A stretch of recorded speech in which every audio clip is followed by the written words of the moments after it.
Hello everyone, welcome to all of you in exam Guru. दोस्तों, air force X and Y group का exam आज समाप्त हो चुका है सेकंड शिफ्ट का, और इस वीडियो में मैं आपको सेकंड शिफ्ट में पूछे गए सारे क्वेश्चंस के डिटेल रिव्यू देने वाला हूं।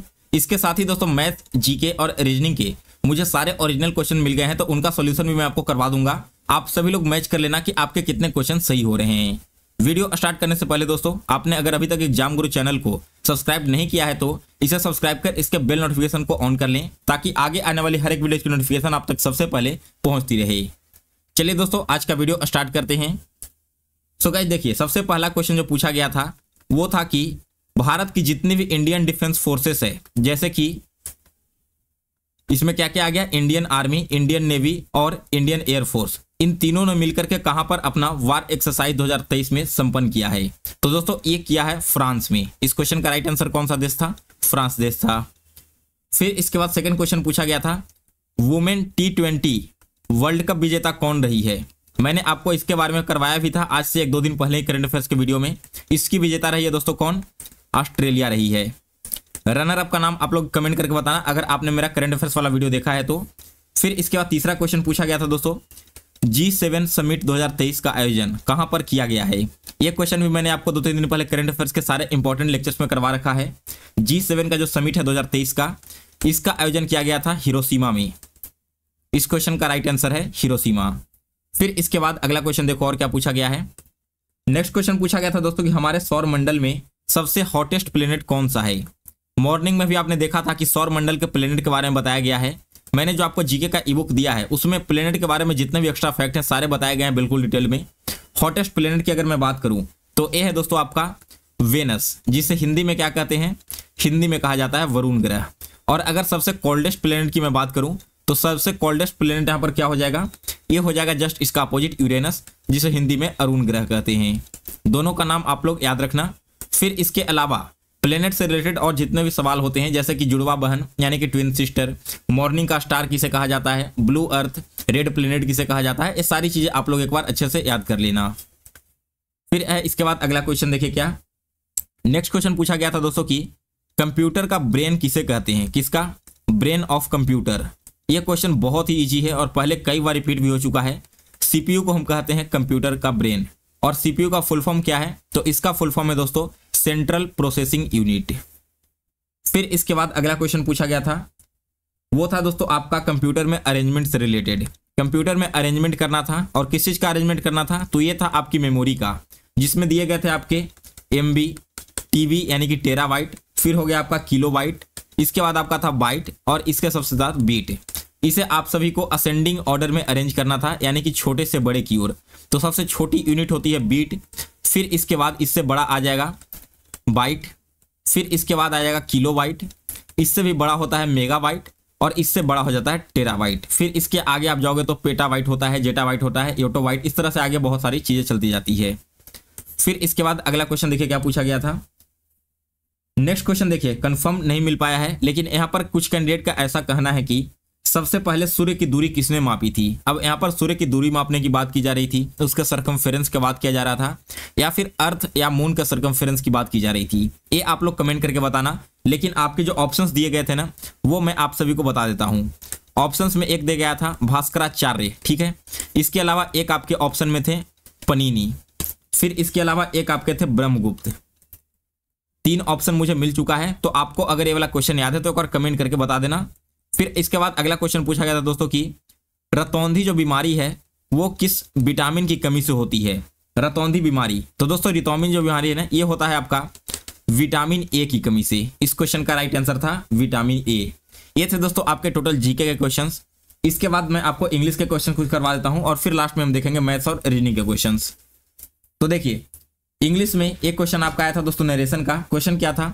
She said oil floats on water. क्या क्वेश्चन है? She said oil floats on water. अब यहां पर देखो, ये वाला जो क्वेश्चन है ना, यूनिवर्सल ट्रूथ का क्वेश्चन था। यूनिवर्सल ट्रूथ कहने का मतलब क्या है? जो चीज फिक्स है पहले से ही, वो बदला नहीं जा सकता। तो अगर इसके नरेशन चेंज करने होते हैं तो देखिए, जब भी इस तरह के आपके क्वेश्चन दिए रहेंगे, जब आपका रिपोर्टेड क्लाउड जो है वो यूनिवर्सल ट्रूथ है, तब इसमें आपका टेंस चेंज नहीं होगा, ठीक है। तो इस क्वेश्चन का राइट आंसर क्या है? इस क्वेश्चन का राइट आंसर हो जाएगा सी सेड। यहां पर आपको दैट लगा देना है इन्वर्टेड कॉमा हटा करके, oil floats on the water. आपका जो ऑब्जेक्ट दिया गया वो हूबहू वैसे ही लिख देना था। फिर इसके बाद अगला क्वेश्चन आया था दोस्तों सक्सेसफुल का नाउन। सक्सेसफुल का आप सभी को नाउन फॉर्म बताना था। मॉर्निंग में रेस्ट्रिक्ट का नाउन फॉर्म आया था और अभी सक्सेसफुल का आ चुका है, तो इसका नाउन हो जाएगा दोस्तों सक्सेस, ठीक है। और अगर मैं इसके वर्ब की बात करूं सक्सेसफुल की, तो इसका जो वर्ब है वो क्या हो जाएगा, सक्सीड हो जाएगा। दोनों आप लोगों को याद रखना है। फिर इसके बाद अगला क्वेश्चन आया था दोस्तों यहाँ पर जेलस का एंटोनिम। अब यहाँ पर जेलस का मतलब आप लोग ईर्ष्यालु मत समझ लेना, ये जेलस का मतलब होता है उत्साही। और अगर मैं इसके एंटोनिम की बात करूं यानी कि अपोजिट की, तो वो पहला तो हो जाएगा एपेथेटिक, पहला इसका एंटोनिम एपेथेटिक, और फिर इसके बाद हो जाएगा आपका कूल। ये दो इसके क्या हो गए, एंटोनिम हो गए। फिर इसके बाद एक आया था वन वर्ड सब्स्टिट्यूशन। वो क्या पूछा गया था, देखिए सोल्जर फाउट, सॉरी यहाँ पर फाउट नहीं फाइट है। वैसे सोल्जर का नाम जो फाइट करता है हॉर्स पर, हॉर्स बैक पर यहाँ पर फाइट करता है, तो ऐसे जो सोल्जर होते हैं या फिर आर्मी होती है, इसे हम बोलते हैं दोस्तों कैवलरी, ठीक है ना। आपने इसका नाम हिस्ट्री में भी पढ़ा होगा, जो कैवलरी आर्मी वगैरह होती थी। इसका मुख्य मतलब यही होता है कि जो वैसे सैनिक जो घुड़सवारी करते हैं, घोड़े पर रह करके युद्ध करते हैं। फिर इसके बाद अगला क्वेश्चन पूछा गया था फार अवे का एक फ्रेजल, ठीक है ना। यहाँ पर फार अवे ये आपका वर्ड आया था, इसका फ्रेजल वर्ब पूछा था। फिर इसके बाद एक क्वेश्चन आया था दोस्तों आपका मिसस्पेल्ड वर्ड का, जिसमें आपका ब्यूटीफुल दिया गया था, चीयरफुल दिया गया था, ड्रेडफुल दिया गया था और एक दिया गया था ऑफुल। अब इसमें से किसी एक ऐसा वर्ड था जिसका स्पेलिंग गलत दिया गया था, वो आप सभी को फाइंड करके बताना था। फिर आया था दोस्तों फैसिनेटिंग का सिनोनिम। क्या आया था, फैसिनेटिंग का सिनोनिम आप सभी को बताना है। फैसिनेटिंग का मतलब क्या होता है, फैसिनेटिंग का मतलब होता है दोस्तों मनमोहक, यानी कि जो मन को मोह ले। तो अगर मैं इसका सिमिलर वर्ड की बात करूं तो सिमिलर वर्ड क्या हो जाएगा, एक सिमिलर वर्ड आपका हो जाएगा इनग्रोसिंग। इनग्रोसिंग का मतलब होता है अपनी ओर खींचने वाला या फिर आकर्षित करने वाला।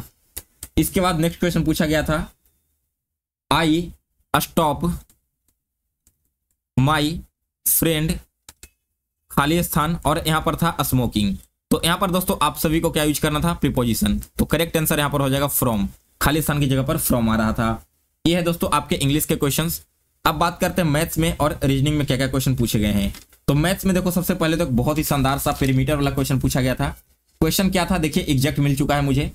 क्वेश्चन में पूछा गया दोस्तों कि एक फ्लोर का जो पेरीमीटर है, मैं यहां पर लिख भी देता हूं, पेरीमीटर ऑफ फ्लोर दिया गया है 18 मीटर, और इसके साथ साथ क्वेश्चन में और क्या दे दिया गया था, हाइट दिया गया था, कितना हाइट दिया गया था 3 मीटर। तो आपको बताना था कि उस रूम की जो वॉल होंगे यानी कि दीवारें होंगी, उन सभी का एरिया क्या होगा। देखिए सबसे पहले तो हम फ्लोर का पेरीमीटर निकालते हैं। तो फ्लोर का पेरीमीटर निकालने का फॉर्मूला क्या है, फ्लोर रेक्टेंगुलर फॉर्म में होगा यहाँ पर, तो इसका फॉर्मूला हो जाएगा 2 × L + B = 18 मीटर। तो यहां से हम कह सकते हैं कि L + B यानी कि लेंथ और विड्थ के सम का वैल्यू क्या हो जाएगा, 9 मीटर हो जाएगा। क्लियर है। अब आइए वापस यहाँ पर वॉल के एरिया पर। अगर मैं आपसे कहूं कि एरिया ऑफ वॉल का फॉर्मूला बताओ, तो इसका फॉर्मूला क्या होता है, एरिया ऑफ वॉल का फॉर्मूला होता है 2 × L + B × H। यहाँ पर लेंथ और विड्थ हो गया और ये आपका हाइट हो गया। तो 2 हमारे पास ऐसे ही है, इन्वर्सल रख दिया मैंने। लेंथ और विड्थ दोनों का सम हमने ऑलरेडी निकाल रखा है ना, जो कि 9 हो जाएगा। और इंटू यहाँ पर 4 करेंगे, यानी कि हमारा H करेंगे, H हमारा 3 मीटर है। तो अब इन तीनों को मल्टीप्लाई कर दो, 9 × 2 18 और 18 × 3 क्या होगा, 54 मीटर स्क्वायर एरिया है इसका। बिल्कुल यही आपका राइट आंसर आ रहा था एग्जाम में। अगर आपने क्वेश्चन बनाया है तो अपना आंसर मिला लेना। फिर इसके बाद अगला क्वेश्चन देखिए और क्या पूछा गया है मैथ्स में। तो मैथ्स का एक और बहुत ही ऐसा शानदार क्वेश्चन आया दोस्तों, वो क्या था कि अगर किसी एक संख्या का, संख्या मान लो x है, उसका 2/3 का 3/7 198 है, तो आपको संख्या बतानी है, यानी कि x का वैल्यू क्या होगा ये आप बताना है। तो देखिए 3 से 3 कैंसिल हो जाएगा, x को हमने ऐसे ही छोड़ दिया, 198 × 7 हो जाएगा, /2 हो जाएगा क्रॉस मल्टीपल करने के बाद। 2 से 198 को काटो तो यह कटेगा 99 टाइम्स, और x = क्या होगा 99 × 7, दैट मीन्स कि 693 इस क्वेश्चन का राइट आंसर था। फिर इसके बाद देखिए एक और क्वेश्चन है आपका एवरेज का। ऐसा ही कुछ क्वेश्चन आपके मॉर्निंग के शिफ्ट में भी पूछा गया था और फिर से रिपीट हो रहा है। क्वेश्चन में क्या कह रहा था कि 50 आदमियों का औसत, यहाँ पर टोटल 50 आदमी हैं और कह रहा है कि इन सभी का जो एवरेज है वो है 45 kg का। फिर इसके बाद इसमें से अगर एक आदमी छोड़कर चला जाता है तब इसका जो एवरेज है वो 100 ग्राम कम जाता है। तो बताइए कि ये जो छोड़ा गया आदमी है ना, इसका वेट क्या होगा। अब आप बताओ, पहले 45 किलोग्राम इन सभी का एवरेज था, अगर इसमें से 100 ग्राम को हम और माइनस कर दें तो हम कह सकते हैं कि माइनस करने के बाद ये क्या हो जाएगा, माइनस करने के बाद ये हो जाएगा 44.9 kg, ठीक है ना। यहाँ पर 44.9 kg हो जाएगा इसका लेफ्ट होने के बाद नया एवरेज। तो अब देखिए यहाँ पर लेफ्ट एवरेज का जो वेट है वो हम कैसे निकालेंगे। सबसे पहले जो हमारा टोटल 50 आदमी था, पहले इसको मल्टीप्लाई कर देंगे 45 से, तो हमें इन 50 आदमियों का टोटल वेट निकल कर आ जाएगा। 45 में अगर आप 50 से मल्टीप्लाई करोगे तो यह होगा आपका 2250 kg। फिर इसके बाद इसमें से एक आदमी लेफ्ट हो जाता है, यानी कि अब 50 से घट करके टोटल 49 आदमी रह गया और इसका एवरेज क्या है हमने यहाँ पर पता किया था 44.9। तो इन दोनों को मल्टीप्लाई करोगे तो ये आपका आएगा 2200.1 kg। अब आप बताओ कि पहले 50 आदमी का वेट इतना था, 49 आदमी का इतना है, तो दोनों को माइनस कर देंगे तो हमें लेफ्ट आदमी का वेट पता चल जाएगा। इसमें से इसे माइनस कर दो, माइनस करने के बाद यहाँ पर वैल्यू आएगा 49.9 kg और यही इस क्वेश्चन का राइट आंसर था। फिर इसके बाद एक और अगला क्वेश्चन देखिए क्या पूछा गया है, ट्रिग्नोमेट्री का। ट्रिग्नोमेट्री का जो क्वेश्चन पूछा गया दोस्तों वो था कि sine square 25 plus sine square 65 का वैल्यू क्या होगा। दोस्तों जब भी आपके एग्जाम में ट्रिग्नोमेट्री वाले क्वेश्चन आते हैं ना, बिल्कुल इसी लेवल का होता है। मैंने 2-3 साल से देखा है पेपर, इससे ज्यादा हाई लेवल के क्वेश्चंस नहीं पूछे जाते, फिर भी आप लोग ट्रिग्नोमेट्री को डर कर छोड़ देते हो, जो कि यहाँ पर बहुत बड़ी गलती होती है। देखिए इस क्वेश्चन को कैसे बनाते हैं। सबसे पहले तो हम साइन स्क्वायर 25 जो है ना, इसे ऐसे ही लिख देते हैं और साइन स्क्वायर 65 को कन्वर्ट किस में करेंगे, इसे कन्वर्ट करेंगे साइन स्क्वायर और 90 - 25 में। इसका मतलब समझिए, sine square 90 degree minus 25 degree हमने किया। अब 90 में से 25 घटाओगे तो आपको क्या मिलेगा, 65 ही मिलेगा ना, यानी कि सेम चीजें हमने यहाँ पर लिखी है। लेकिन ऐसा क्यों लिखा, क्योंकि इसे लिखने के बाद इसका जो वैल्यू है साइन स्क्वायर इंटू 90 - 25, तो ये आपका कन्वर्ट होकर हो जाएगा कॉस स्क्वायर 25 में।